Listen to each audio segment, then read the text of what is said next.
No, I don't.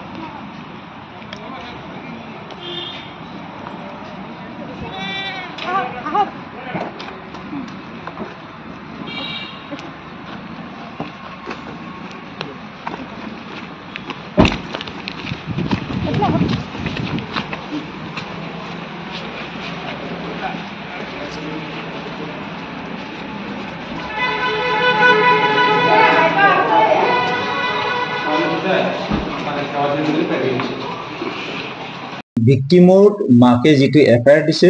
সেই এফআইআৰত গোটেইখিনি লিখা আছে যে অজিত দত্তই তেওঁ গাড়ীৰ ভিতৰতে বেয়াকান্ত কৰিছে তো বহুত দিনৰ পৰাই হি পলাতক হৈ আছিল কাৰণ আমাৰ কেছটো ৰেজিষ্টাৰ হৈছিল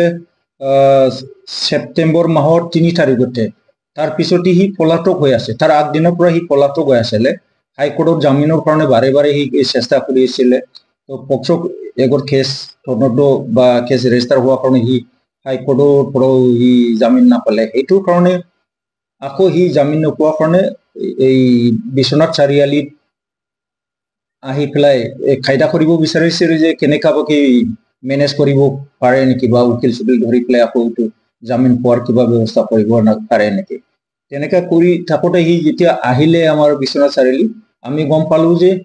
মই পুৰোহিৰ পৰাহে গম পাইছো যে হি বেলচেল পোৱা নাই তাৰ পিছত আমি লাগি থাকোতে আজি হি যেতিয়া গাড়ীত আহি আছিল তেতিয়া আমি তাক গাড়ীৰ পৰা ৰখাই পেলাই আমি তাক এৰেষ্ট কৰিছো আৰু আজি ফৰৱাৰ্ড কৰি আমি জুডিচিয়েল কাষ্টডি আপুনি বিচৰা বাতৰি পাব কেৱল নিউজ 18 এপত নিউজ 18 এপ ডাউনলোড কৰিবলৈ স্ক্যান কৰক এই কিউআৰ কোড গুগল প্লে ষ্টৰতো পাব এই news 18 app No, I don't.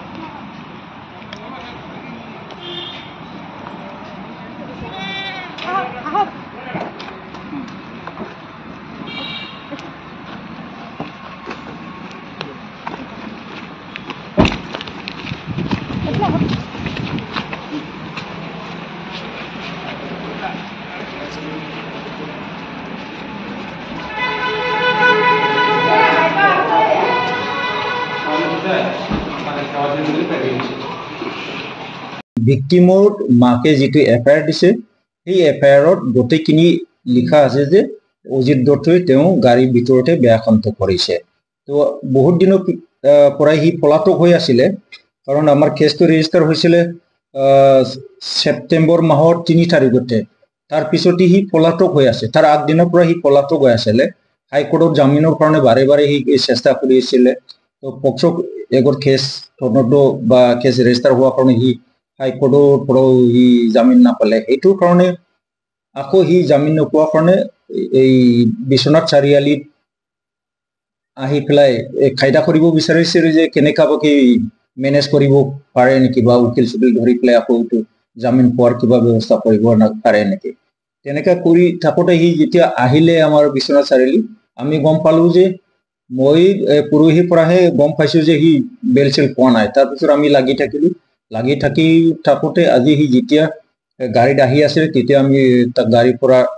ৰখাই পেলাই আমি তাক এৰেষ্ট কৰিছো আৰু আজি ফৰৱাৰ্ড কৰি আমি জুডিচিয়েল কাষ্টডি আপুনি বিচৰা বাতৰি পাব কেৱল নিউজ 18 এপত নিউজ 18 এপ ডাউনলোড কৰিবলৈ স্ক্যান কৰক এই কিউআৰ কোড গুগল প্লে ষ্টৰতো পাব এই নিউজ 18 এপ